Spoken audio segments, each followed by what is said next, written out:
Hello, everyone, and thank you for joining us today on this Empower Chat about the new emphasis on non-filers from the IRS. I am Christina Castoni with Raymond's marketing team, and I am joined today by Chuck Marchand, a principal and head of our tax controversy team. Today, we'll be talking about the IRS's new compliance efforts, focusing on non-filing taxpayers. So, Chuck, to get us started off real quick, we'll just jump right in.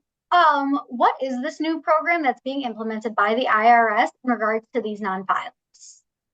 So the Information Reduction Act of 2022 provided $80 billion to the IRS over basically the next 10 years or so. 2030, 31, I believe, is the year. And with these funds, the IRS has really increased their compliance efforts. They've really gone after areas where they think they can provide revenue to the US government. And they just announced in the beginning of 2024 that they actually are gone after filers who have income over $400,000 who haven't filed basically in the last 5 or 6 years, 2019 through 2021. Actually, it's 2017 to 2021. And these filers are all people that they're aware of that actually owe tax to the US government, but have failed to file their 1040 for a variety of reasons. They've sent letters out starting in February to 125,000 different taxpayers. And they're basically saying, we're aware that you haven't filed your returns. Please file the returns now. And I think this is just the start of that program. So they're going to keep following up with these letters. And I think that if you are one of the individuals who got this letter, that you're going to be aware of that you're not going to probably be able to get away without filing, that there will be other measures by the Internal Revenue Service to enforce you to file. And then I kind of want to just pause too, in the sense that it's not going to probably be just these taxpayers that are going to be after. My conversations with Internal Revenue Service agents is that there's a new emphasis across the Internal Revenue Service on non-filers. So you might be someone who doesn't make $400,000, but haven't filed your return in, let's say, 3 or 4 or 5 or even a decade. The IRS is probably going to be aware of that, and they're going to expand this compliance program to you eventually. And now we're talking about people who haven't filed. How does the IRS know that they have not? Yeah, it's a really good question. So I think what happens is a lot of people think like, oh, I didn't file last year and the IRS didn't say anything, so I guess I won't file this year too. The problem is there's two main ways they're going to know that you haven't filed. One is if you receive any kind of document that's shared with the government, and this would be like a W-2 or a 1099. If you receive that, so does the government. The IRS is aware of that document. And if you receive a W-2 or 1099 and there's enough income on that document, that threshold for filing has been met, and they're going to be looking for your return. And then another simple way is if you filed a return in a prior year, any prior year, they have obviously a computer system that's looking for your return the next year. Now, there are a couple ways that you might have not filed or might not have a need for filing, and they can figure some of those out on their own. But the reality is, between filing a prior return or having a document, the IRS is pretty aware of your filing requirements. And it is something you really can't run from, even though the IRS may, up until this point, not contacted you on that. Thank you, Chuck. So what are some advantages that not these non-filers have by coming forward rather than waiting for the IRS to send them these notices? Well, that's a really good question because even if you're one of the people that were just notified, that is just basically advising you that, hey, we know you haven't filed, you should file now. The biggest advantage right off the bat, even if you're one of these people, would be a reduction in penalties. So there are non-filing penalties and there's underpayment penalties, and you can negotiate some of these away from the tax due and the interest related to it. And so what you're really going to be able to do is lower the amount of funds you're going to have to pay the government. That is first and foremost the biggest thing. The longer you wait, the more interest is going to be applied, the more penalties are going to be applied. So I think the biggest thing in coming forward is you kind of control the message. You have the ability to negotiate with the IRS. And then secondly, coming forward, when you file, you have the ability to set up a payment plan. So if you owe a lot of money and you don't have the ability to pay it, you have the ability of the IRS at that point in time to set up a plan to pay your debt to the IRS. And if they come forward to you, it's much more difficult to get that process started. So overall, it's a much better benefit financially for you to come forward to the IRS versus the IRS catching you on it. Now, how far back will the IRS go and force these non-filers to file past returns? And how about enforcing collections? So a lot of people are aware that there's a 10-year statute of limitations on collections.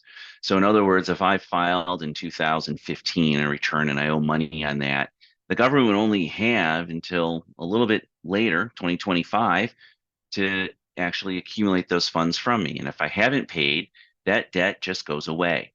So a lot of people think like, oh, great.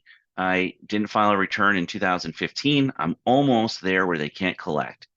Unfortunately, the way the rule and the law is written, that it's when you file the return. So in other words, when you tell the IRS, hey, I owe you this amount of money, that's the time the clock starts ticking. So if I haven't filed from 2015, that 10-year statute of limitations hasn't started to toll yet. So if I file that return now, let's say into 2024, the government would have 10 years from right now to actually go after the funds that I owe. So the collections process has a very long period of time that the government can use. And what's really interesting about this is that the government has very strong powers. They have subpoena power, they have lien power, and so they can do a lot of things to actually enforce you or basically for them to get the money that they're owed. Final question to wrap us up here. If someone ignores the IRS's notice, what will happen? How will the IRS enforce um these rules? That is really the scary part, especially if you received an IRS notice. You're basically putting on, you'd be made aware that the IRS is aware of your situation, and they're not going to let it go. The IRS has a very long memory on these types of things. They actually announced in February that when they did this, that they've increased their enforcement staff by 5,000 people. So, in other words, they have people who are following these cases. They're going to follow them all the way through. And even if you didn't receive a notice, I can't urge you enough that you can't really hide from the IRS, that they will start enforcement actions eventually. And the biggest thing they will do is they will file a return on your behalf. So, in other words, you will not have filed the voluntary return because that is how our system works, that all of us file voluntary returns and advise the IRS, this is what I owe. When you don't do that and you've ignored the IRS over a period of time, they have the ability to actually file your return on your behalf. That does not sound onerous on its own, but the biggest thing about this is they will not make that return the most advantageous for you. So if you have credits or certain deductions, they won't give you those. One, they might not be aware of them, but two, that's not their responsibility, and that's the way they look at it. So they'll file the return as they see fit, and then they'll start enforcement actions on that. So in other words, they'll file a return that's not beneficial to you and then start collections. And that really means having the full force of the government, which I kind of just mentioned, behind them. And what does that mean? That really means liens. They can actually process a lien on your house. They can go after your bank accounts. They can go after your wages. They can put a lien on your salary. So they would go to your employer and say, hey, this individual owes the government this amount of money. We are placing a lien on their paycheck. So as you can tell just from these actions, it can be quite constrictive to your life if the IRS starts putting liens on it. And this is if you ignore the IRS. So I cannot urge you strongly enough that if you receive a notice like this, or if you are in a situation where you haven't filed, that you don't ignore it. Because the IRS is not going to leave this problem. They're not going to stop you from paying your taxes. They are going to look at that is you are someone who is avoiding taxes, unlike the rest of taxpayers. Now, mind you, I've worked with a lot of taxpayers through the years who feel extremely guilty about not filing their tax returns. I can tell you from my own personal experience and others that I've worked with, almost any tax provider is going to be, we don't care how you got into this situation. And we all we care about is helping you get out of the situation you're in.